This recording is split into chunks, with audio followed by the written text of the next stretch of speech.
NFL free agency has gotten off to a scorching start as we see a hotbed of activity, and at the center of that, the running back position. How ironic, given that just a season ago we were hearing about teams clamoring about the devaluation of the running back position, and here we find ourselves in 2024 with many teams running out to snag some of the top running back talent in the NFL that was available in free agency. The top free agent available in the 2024 offseason is easily Derrick Henry, and we saw that not long after the free agency period opened, him ink a 2-year deal worth $16 million, with 9 of that in guaranteed monies. And in 2024, we will see him suit up in the same backfield as last year's regular season MVP Lamar Jackson, as both will be playing for the Baltimore Ravens. Now, there are concerns about the Ravens' offensive line. Many questions that will need to be answered, but this is definitely a move that will move the needle for the Baltimore Ravens when we are talking about potential playoff aspirations and Super Bowl runs. Now, it is worth noting that in 2025, Derrick Henry will have almost an $11 million cap hit versus just under a $4 million dead cap hit if the Ravens were to release him. Saquon Barkley was another name that we found at the top of the running back free agency market, and the former division rival Philadelphia Eagles wasted little time in signing him to a 3-year deal worth more than $37 million. Of that, he's going to be getting $26 million guaranteed. And this is another deal where, yes, it is a multiple year deal, but when we look past that first season, we see in 2025, Saquon Barkley will be on the books for for over a $13 million cap hit. And that raises questions about what the Philadelphia Eagles might do, but it also says that they are still in a win now mode, even though we saw one of the worst second half debacles of a season last year out of the Philadelphia Eagles. A move like this, and given the way this contract is structured, leads me to believe that the Philadelphia Eagles are still going to be making a hard push for the Super Bowl. The biggest winner in the running back free agency market was easily Josh Jacobs with the contract we saw him sign. Now, we all heard the story of how in 2023, Jacobs was waiting outside the Raiders facility in hopes that a contract extension would be reached before the franchise tag deadline. Unfortunately, that was not the case, and we see that in 2024, Jacobs will be suiting up for the Green Bay Packers as they wasted no time delivering the bag to my man, signing a 4-year, $48 million deal. Now, only $12 million of this deal is in guaranteed monies, but this is a more incentive-driven deal than some of the other contracts we saw signed by the running backs available. However, it is still the largest contract signed of the running backs available in this free agency cycle.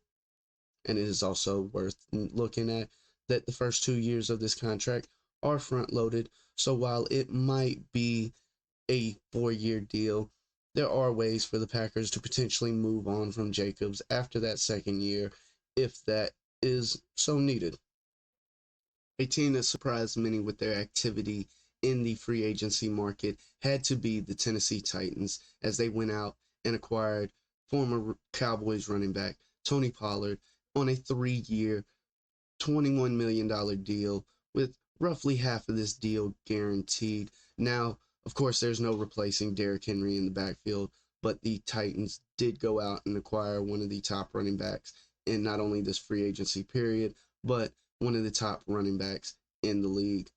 And this is another deal where beyond that second year, we see a very low cap hit. So it is quite possible the Titans may look to move on from Pollard in the future.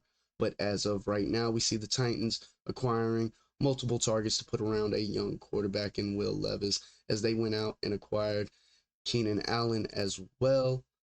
Though, like the Tennessee Titans, the Chicago Bears are looking to surround a young quarterback with multiple offensive weapons, as it's confirmed they will be taking a quarterback at the first overall pick in this upcoming draft. As we saw last year's starter, Justin Fields, traded to the Pittsburgh Steelers, where he will likely be the backup to Russell Wilson going into this season.